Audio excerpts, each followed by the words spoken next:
तो मैं फिलहाल आज तक के साथ हूँ और न्यूज एंकर हूँ मैं आज तक में, वहाँ काम करती हूँ। इससे पहले मैं रह चुकी हूँ जी न्यूज में। उसके पहले भी काफी मीडिया हाउसेस में काम किया है मैंने। Media houses like big media houses like PTI और समथिंग। राज्यसभा टेलीविजन में भी कुछ टाइम के लिए इंटर्नशिप किया था मैंने। मेरी आवाज आई गेस आप लोगों की आवाज नहीं आ रही है मुझसे, कुछ प्रॉब्लम है?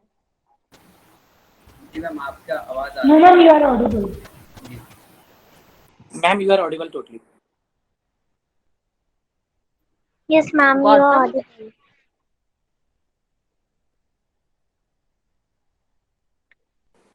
You are audible, Preeti. You are audible. Loud and सबसे clear. पहले कोई मुझसे कुछ पूछना चाहता है तो पूछो, उसके हिसाब से फिर मैं आगे बताऊंगी कि क्या कैसे और किस तरीके से करियर को अपने लाइफ में किस स्टेज पे और किस मुकाम पे देखना चाहिए। अपनी लाइफ में करियर को कितनी प्रायोरिटी देनी चाहिए। तो गौतम मैम तुम ही यहाँ पूछो जो फिर। पुरस्कार में जो पढ़ रहे हैं मैम, वो बहुत सारे बच्चे नहीं पढ़ रहे मैम, वहाँ यहाँ सपने पल रहे हैं मैम। तो मैम इन सपनों हम्म। को मैम उड़ान देने के लिए मैम आपकी तरफ से मैम अगर इनको मोटिवेशन मिलता है तो मैम ये हमारे लिए बहुत सौभाग्य की बात होगी और इन बच्चों के लिए भी बहुत सौभाग्य की बात होगी कि आप जैसा जो सक्सेसफुल इंसान है वो कभी आप भी इसी एज में थे। तो आप इन बच्चों को मैम आपके माध्यम से हम ये बताना चाहते हैं कि कैसे आप अपने गोल्स को अचीव कर सकते हैं, कैसे आप अपने करियर में चाहे आपकी कोई भी सिचुएशन हो, कैसे आप उन सिचुएशन से ऊपर उठ के अपने माँ बाप को तथा अपने देश के लिए कैसे एक अच्छा व्यक्ति साबित हो सकते हैं। तो मैं सबसे पहले बता दूं कि मैं सक्सेसफुल हूं कि नहीं हूं ये मुझको पता नहीं है। मुझको लगता है कि जिस दिन आप अपने आप को सक्सेसफुल मान लेते हैं कि आप सक्सेसफुल हो गए हैं, उस दिन आपकी जर्नी खत्म हो जाती है। और इंसान की जर्नी कभी खत्म नहीं होनी चाहिए, ये मेरा मानना है, ये मेरी फिलोसफी है। और मैं अपने बारे में बता दूं तो बेसिकली बिहार से हूँ। बिहार में नेटिव प्लेस है मेरा, लेकिन मैं पली बढ़ी हूँ वेस्ट बंगाल में। मेरे फादर मेरे ग्रैंड फादर वहाँ पे शिफ्ट हो गए थे क्योंकि बिहार में उनके पास नौकरी नहीं थी, जमीन जायदाद ज्यादा नहीं थे, बहुत गरीब थे, तो वो लोग चले गए।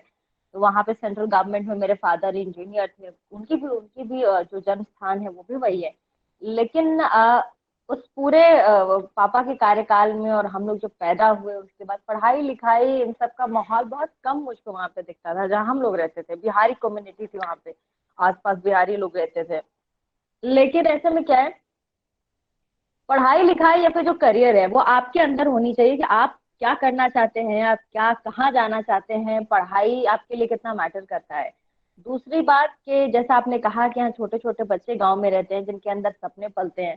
तो मुझको लगता है कि हर रोज सपने देखिए, क्योंकि सपने को मारना अपने आप को मार देना है। जिस दिन आप सपने देखना बंद कर देंगे उस दिन आप अपने आप को भुला देंगे। इसीलिए लेकिन सिर्फ सपने देखने से कुछ नहीं होता, उसको पाने के लिए बहुत कुछ करना पड़ता है। और सपनों को पूरा करने के लिए आप यकीन मानिए बहुत कीमत चुकानी पड़ती है। और वो कीमत कुछ भी हो सकती है, कीमत कुछ भी सेंस इन द सेंस कि अगर हम लोग आज यहाँ बैठे हैं, सपोज मैं अगर आज तक में आज मैं एंकर हूँ, तो मैं बहुत हर स्टेज पे हर स्टेप पे मैं अपनी खुशियों की बलि देती हूँ। या फिर मुझको लगता है कि मैंने बहुत सेक्रीफाइसेस किए। अब सेक्रीफाइसेस का मतलब कुछ दूसरे तरीके का सेक्रीफाइसेस नहीं होता है। सेक्रीफाइसेस का मतलब है आप अपने घर नहीं जाते हो, आप 2-2 साल तक अपने घर नहीं जाते हो, अपने पेरेंट्स को नहीं देख पाते हो, आप अपने काम में इतनी बिजी होते हो कि आपको अपने लिए टाइम नहीं मिलता है। आप अपने भाई बहनों से हफ्ते हफ्ते बाद बात करते हैं, अपने घर वालों से महीनों महीनों बाद बात करते हैं।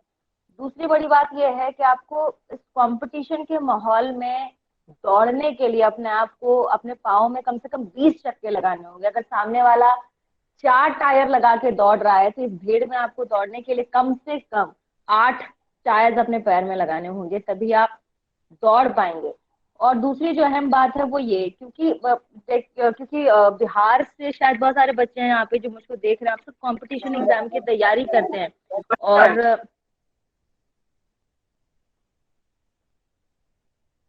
गौतम कुछ बोल रहा मैं है? अनुरोध करना चाहूँगा अपने स्टूडेंट्स से, जितने भी No, no, no. व्यक्ति यहाँ हैं, प्लीज़ मैम को बोलने दीजिए, आपको चांस मिलेगा मैम से इंटरेक्ट करने का। आपके जो भी क्वेश्चन हैं आपको हम देंगे चांस, ठीक है मैम, कंटिन्यू प्लीज। आपकी तरफ से आवाज मुझको आनी चाहिए। आप शायद कुछ बटन है आप उसको ऑन कर दें, ऐसे मुझको पता नहीं चल रहा, वन वे कम्युनिकेशन मुझको फील हो रहा है। हाँ बस रहने दीजिए, ये जी सही है। तो एक्चुअली ये होता है कि आप बहुत सारे बच्चे हैं जो तैयारियां कर रहे होंगे आप सिविल सर्विसेज के लिए। हम मुझको पता है बिहार में बच्चे आईपीएस और आईएएस का सपना अपने मतलब कंधों पर लेके घूमते हैं, दिल के अंदर समा के अंदर जाते हैं। लोगों को लगता है मुझसे नहीं निकला, ये मैं नहीं कर पाया, ये नहीं हो पाएगा, बहुत भीड़ है, लाखों लाख स्टूडेंट्स एग्जाम देते हैं, हम लोग नहीं कर पाएंगे। तो आप ये चीज लिख के ले लीजिए कि भीड़ हर जगह है। अगर आप दूध लेने के लिए दूध की कतार में खड़े होते हैं तो वहां पर भी आपको भीड़ मिलेगी। मेडिसिन लेने के लिए आप दवाई की दुकान पे जाएंगे तो वहां पे भी आपको भीड़ मिलेगी। बस इस चीज को अपने अपना आपका जो ग्लास है, जिस चश्मे को लगा के आप दुनिया को देखते हैं, बस उसको नेगेटिव की जगह पॉजिटिव कर लीजिए। नेगेटिव वाले चश्मे को निकाल के फेंक दीजिए और पॉजिटिव वाले चश्मे को निकाल के लगा लीजिए। हो सके आपको 1 मिनट के लिए कतार में खड़ा रहना पड़े, लेकिन अगले पल यकीन मानिए जिस जिस पल आप चश्मा चेंज करेंगे उसी पल वो आप जो आप करना चाहते हैं वो एकदम इजी लगेगा आपको। जी ma'am, thank you ma'am. Ma'am मैं ये पूछना चाहता था बच्चों की तरफ से और अपने वॉलंटियर्स की तरफ से, और मेरे मन में भी काफ़ी सारे प्रश्न हैं मैम आपके लिए। मैम मैं ये कभी कभी मैम हम ऐसी राह पे चल निकलते हैं जहाँ पर हमें पता नहीं होता कि मैम हम कहाँ जा रहे हैं, क्या ये राह सही है या नहीं है। तो मैम हम कैसे पता कर सकते हैं कि हमारा जो हमने करियर चूज करा है या हमने जो अपना जो पाथ चूज करा है वो राइट है या रॉन्ग है। हम कभी कभी लगातार हम कोशिश करते रहते हैं, हम नॉन स्टॉप कोशिश करते हैं कि हम उसमें जाएं जाएं, पर हमारा सिलेक्शन नहीं होता। जैसे बच्चे काफ़ी सारे आईपीएस आईएएस की तैयारी करते हैं, यूपीएससी की तैयारी करते हैं। तो फिर मैम कब ऐसा मोमेंट आए कि हम ये सोचे कि नहीं यार, यहाँ पर नहीं, हमें कुछ और चुनना है, हमें शायद हम इसके लिए नहीं बने हैं, शायद हमें कुछ और चुनना पड़े, या शायद कोई और पाथ हमें चूज करना पड़े। गौतम को अच्छे से पता है, मैं साल 2015 में दिल्ली आई थी और उस समय मैं सिविल सर्विसेज की तैयारी के लिए दिल्ली आई थी। मैं मुखर्जी नगर में रहती थी, मैंने तैयारी की। 2016 में मैंने एग्जाम भी दिए और 2 बार मैंने अटेम्प्ट दिया, मैंने तैयारी की। उसके बाद फिर मुझको ऐसा लगा कि शायद मेरे पास ज्यादा टाइम नहीं है, क्योंकि लड़के फिर भी एक टाइम के लिए उनको थोड़ा टाइम पीरियड ज्यादा मिलता है, लाइक 2-3 साल, 4 साल, 5 साल। मेरे कई ऐसे बैचमेट्स हैं अभी तक वो तैयारी कर रहे हैं। तो मैंने जब 2 अटेम्प्ट दिया तो मुझको ऐसा लगा कि मेरे पास ज्यादा टाइम नहीं है। मैं अगर 2 साल में या 3 साल में मैंने क्रैक नहीं किया तो मेरे पास बैकअप क्या होगा। क्योंकि दिल्ली में जब आप आते हैं यूपीएससी को समझने में आपको बहुत टाइम लगता है। आपको ये समझने में बहुत टाइम लगता है कि आपको क्या नहीं पढ़ना है, सिलेबस रटने में, सिलेबस के बारे में जानने में, क्या नहीं पढ़ना है, क्या पढ़ना है, एग्जाम का पैटर्न क्या है, ऑप्शनल में क्या पढ़ना है, इसमें काफी टाइम लग जाता है। तो इसमें क्या होता है, आपके पास हमेशा जो आप, क्योंकि आप ग्रेजुएशन भी करके आ रहे होते हैं, तो अपने बैकअप को बहुत स्ट्रांग रखिए। फाइनेंशियली नहीं, स्टडी के तौर पर। अगर आप एग्जाम दे रहे हैं, वो एग्जाम आपसे नहीं निकलता, और अपने आप को हर स्टेप पे एनालाइज कीजिए, मतलब परखिए कि आप जिस दिशा में जा रहे हैं वो सही है। आप टेस्ट पेपर सॉल्व कर रहे हैं तो कितने पेपर सॉल्व हो रहे हैं आपसे, कितने पेपर नहीं हो रहे हैं। और अगर नहीं होता है, मैं बहुत अपने दोस्तों को भी कहती हूँ कि अगर तुमसे कोई एग्जाम नहीं निकल रहा है, सपोज यूपीएससी नहीं निकल रहा है, आईएएस नहीं निकल रहा है, तो उसको एक्सेप्ट कर लो कि यार मैं इस चीज के लिए नहीं बना हूं या नहीं बनी हूँ। हर कोई हर काम कर ले ये जरूरी नहीं है। हो सकता है आप उसमें परफेक्ट नहीं है, किसी और काम में आप छक्का लगा दें। हो सकता है कि आप खाना बनाने में बहुत अच्छे नहीं है, लेकिन आपको गाना गाने को बोल दिया जाए तो आप शायद दुनिया के सबसे बड़े रैपिस्ट बन जाए। तो अब ये आपको परखना होगा कि आप उस दिशा में, बस सिर्फ टाइम। आज के डेट में 2021, मतलब हम 21वीं सदी में जी रहे हैं, और ऐसे में आपको पता हमारे पास जो एक सबसे इम्पोर्टेंट चीज है वो है टाइम। पैसे की वैल्यू आज की डेट में एकदम नहीं है। पैसा आप यूं कमा लेंगे, आप कुछ भी करें आज के डेट में, मतलब लोग कहते हैं नौकरी नहीं है, ये नहीं है, वो नहीं है। मैं कहती हूँ सब कुछ है, सब कुछ पॉसिबल है, सिर्फ आपके पास टाइम नहीं है। आप टाइम वेस्ट ना करें, अपने आप को हर लेवल पे परखिए कि कहाँ मेरा टाइम वेस्ट हो रहा है, कहाँ मेरा टाइम वेस्ट नहीं हो रहा है, किस चीज में मेरा इंटरेस्ट है, कहाँ मेरा जो परफॉर्मेंस बहुत निकल के आ रहा है। मैंने क्या किया, मैंने 2 एग्जाम दिए, मेरे एग्जाम नहीं हुए, रिटर्न नहीं निकला। मैंने हमारे यहाँ जब आप तैयारी करते हैं 10 में यूपीएससी की, तो आपको दिल्ली में रिटर्न के प्रैक्टिस कराया जाता है। तो जब मैं प्रैक्टिस करती थी तो मुझको कई सारे प्रोफेसर कहते थे कि तुम मीडिया में ट्राई करो, तुम लिखती बहुत अच्छा हो। तो मुझको ना ऐसा क्रैक होता था कि यार मीडिया में, ये बार बार कहते हैं मीडिया में ट्राई करो। तो मुझको किसी ने कहा कि आईआईएमसी देश का सबसे बड़ा मीडिया संस्थान है भारतीय, जो के ये सूचना और इसके सूचना और प्रसार मंत्रालय की तरफ से ये किया जाता है, संचालित किया जाता है। पैसे भी कम थे मेरे पास, तो मैंने फॉर्म वॉर्म भर दिया, रिटर्न निकाल लिया मैंने। उसके बाद फिर बारी आई इंटरव्यू की, तो उसमें जो इंटरव्यू में 15 मार्क्स का इंटरव्यू होता है, मुझको 14 मार्क्स मिला, मतलब स्कॉलरशिप पर मुझको वो मिल गया।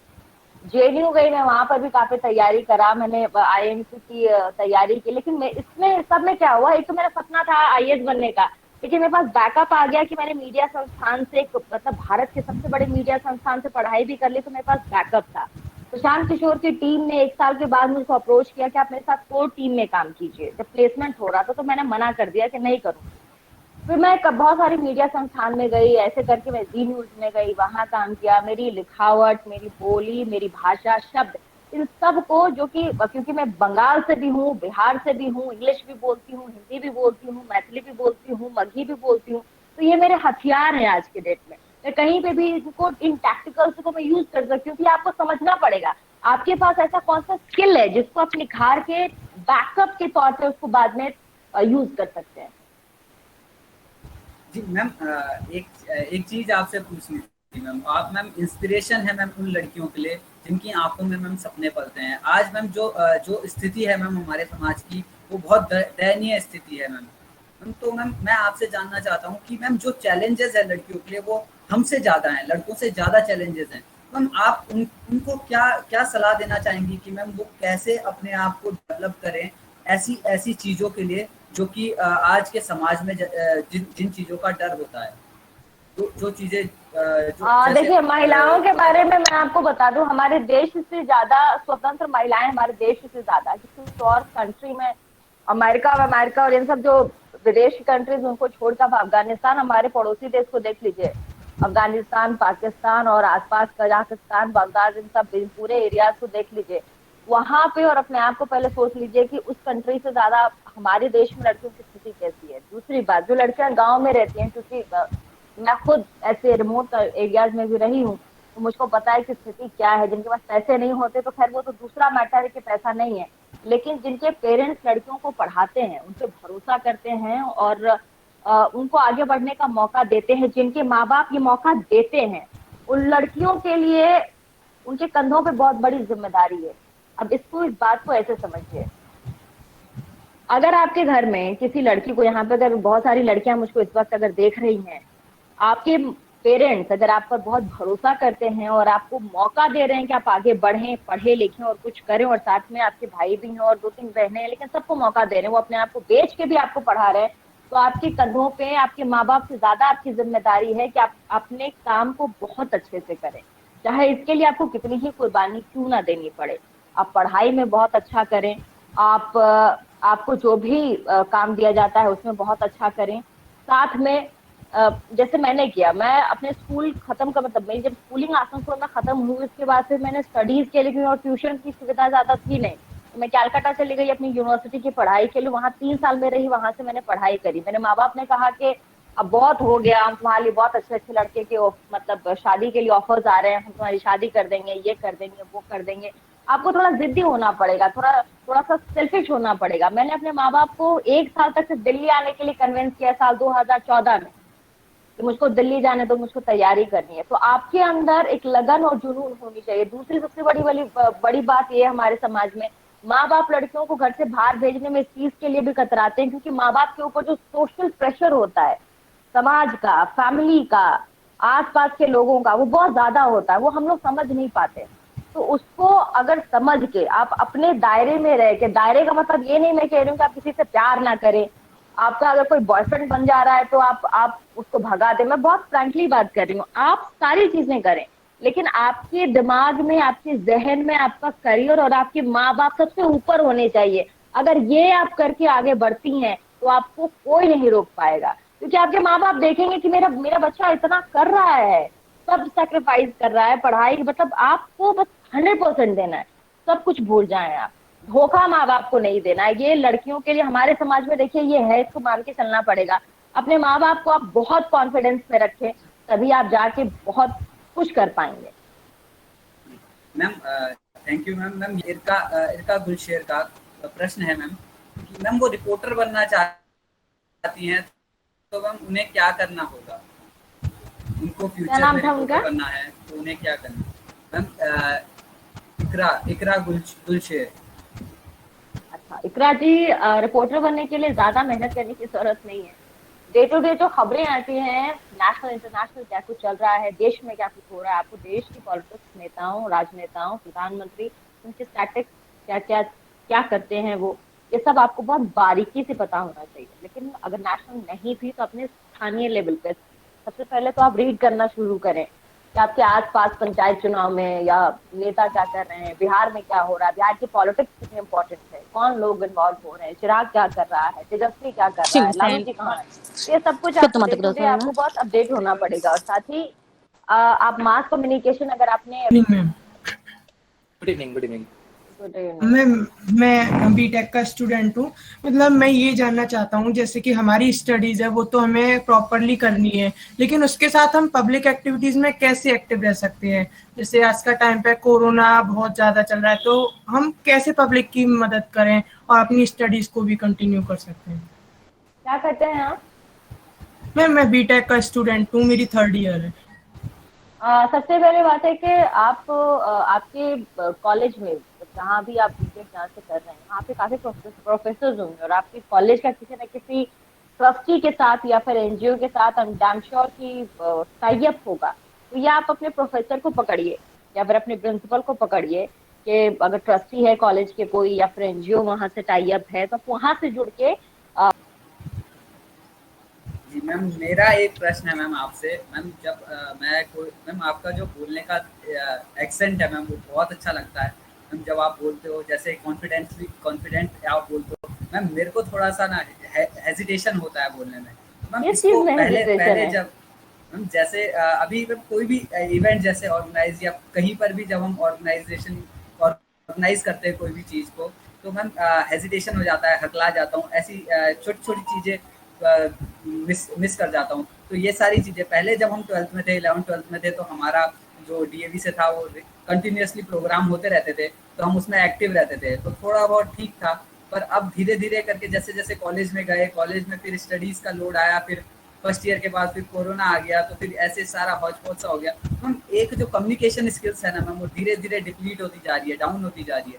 मैम इसको इम्प्रूव कैसे करें मैम, ये अच्छा मेरा प्रश्न है मैम।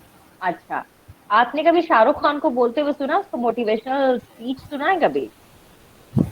अभी तो नहीं सुना मैम। अच्छा, आपने प्रधानमंत्री को कभी स्पीच देते हुए सुना है जी ऑन जी एयर? जी जी आपने अंजना ओम कश्यप को सुना है?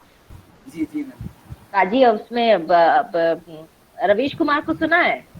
जी मैम। आपको पता है ये सारे लोग डरते हैं, ये सारे लोग हकलाते हैं ऑन एयर, ये पढ़ के जाते हैं, तैयारी करके जाते हैं। अगर आपको ऐसा लगता है कि आप बोल नहीं पाते हो, आपको ऐसा लगता है कि आप में ये कमी है, आप में कॉन्फिडेंस की बहुत भारी कमी है, तो ये जितने भी लोग आपको टीवी पे देखते हैं, मैं भी ये सब जो मैं बोल रही हूँ, हम सबको डर लगता है, सबको ऐसा हेजिटेशन लगता है, सारे सबके सबके अंदर में चलते रहता है कैसे बोलेंगे, क्या बोलेंगे। जब ऑन एयर लाइट मतलब ऑन एयर जब चीजें बाहर आती है, जैसे सपोज अगर मैं ये टीवी है और मैं सामने बैठी हूँ और जब कमांड आता है और ऑन एयर आता है जिससे सवाल पूछना होता है, तो हम लोगों के अंदर सबके अंदर ये चीजें होती हैं कि क्या बोलना है, कहीं कुछ गलत ना चला जाए। प्रधानमंत्री ने कई बार बहुत सारी चीजें ऐसी बोली हैं जो बाद में उनको ट्रोल किया गया।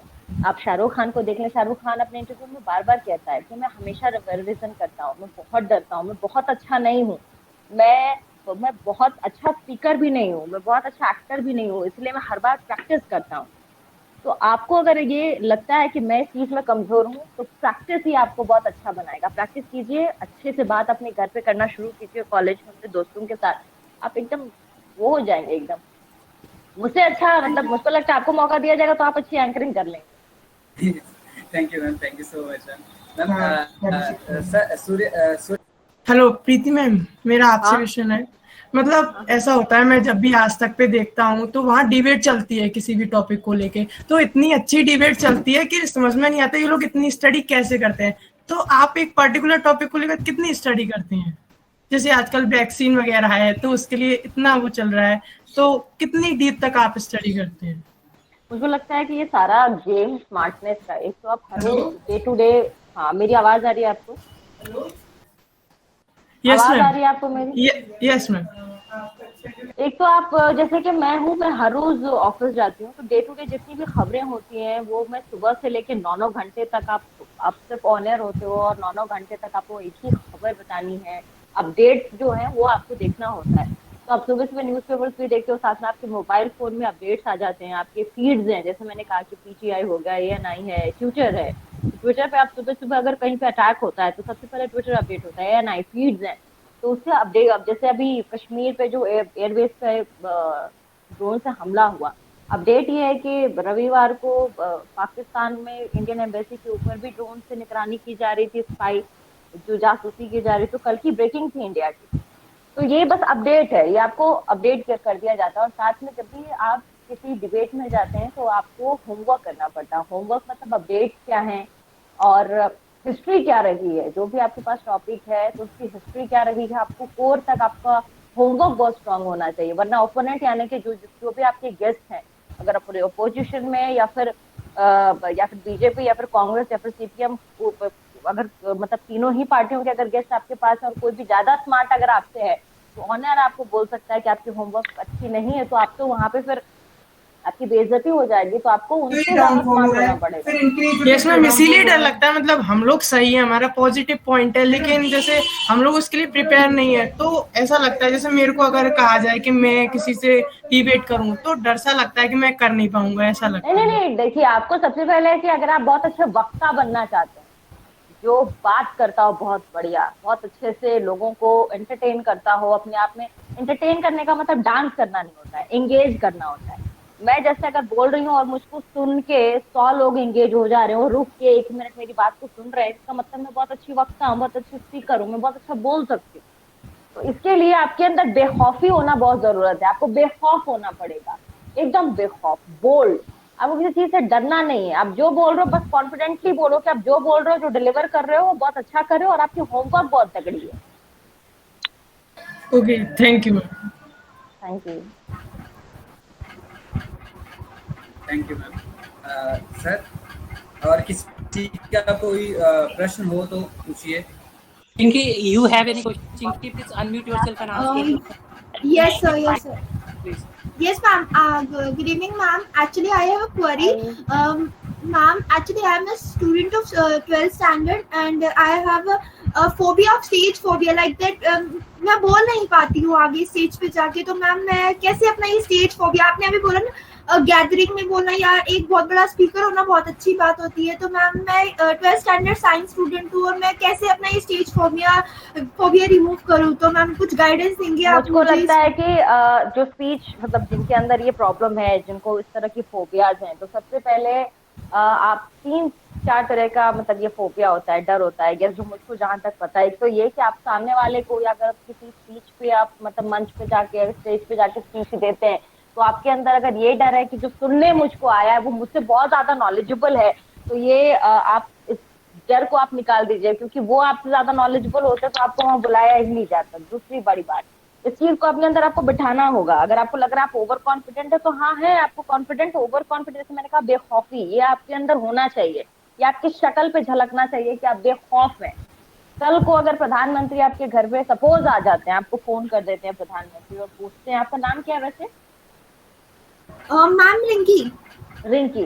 अगर आपको फोन करके प्रधानमंत्री पूछते हैं कि रिंकी आपके घर के आसपास नालियों की सुविधा कैसी है, पानी सही से पास हो रहा है या फिर पानी की सुविधा आपके घर में 24/7 आवर्स पानी आता है या कोई कंप्लेन है तो बताइए। अगर आप वहां हिचकिचा जाएंगी तो कैसे काम चलेगा? आपको इसलिए बेखौफ होना पड़ेगा, आपको किसी भी चीज से डरना नहीं है। आप जो भी पढ़ के जा रही हैं, आपके दिमाग में अगर 2 पॉइंट भी है तो उसके एकदम बोल्डली रहिए, उसको आप ये पकड़ के चलिए कि जो आप कहेंगी वो ही सटीक है। मतलब भले ही आप गलत बोल रही हो लेकिन आपके अंदर ये बेखौफियत होनी चाहिए कि आप गलत भी डिलीवर कर रही हैं लेकिन वो सही है। And thank you everyone. Thank you Preeti ma'am. Thank you Sarvesh. Thank you Surmani, and thank you Ruchi for joining us. And thank you everyone for joining us, giving your time to Puruskar and all that. Thank you so much. Thank you Ashish, and thank you so much, Radhika for conducting such a great webinar. Thank you so much everyone. Thank you Sarvesh. Thank you so much. Welcome. Thank you all. Bye bye. Have a thank great you day. Gautam, thank you Gautam, तुमने मौका दिया आके पुरस्कार में इतनी सारी बातें share करने के लिए। और स्पेशली मैं लड़कियों के लिए 1-2 शब्द बोल के जाना चाहूंगी, क्योंकि मेरा बहुत उनको एम्पावर करने का बड़ा मेरे अंदर वो रहता है। मैं खुद बिहार और इन सबको देख चुकी हूँ जो लड़कियां Please, मेरे को ma'am. अभी सुन रही हैं तो थोड़ा सा ध्यान से सुनिएगा। देखिए जो सोसाइटी है ये आपको हमेशा चाहेगी कि आपको पीछे खींचे। अब लड़कियां, आपने सुना भी होगा कि लड़कियां दल लड़कियों की दुश्मन होती हैं, औरतें महिला ही महिला के पतन का कारण होती है, शायद ऐसा कुछ है। तो आपको बहुत आगे जाना है, बहुत हिम्मत रखिए, हिम्मत से आगे जाइएगा, पढ़ाई पे पूरा फोकस रखिए और पढ़ाई ही वो हथियार है जिससे आप इस मैदान को जीत सकती हैं।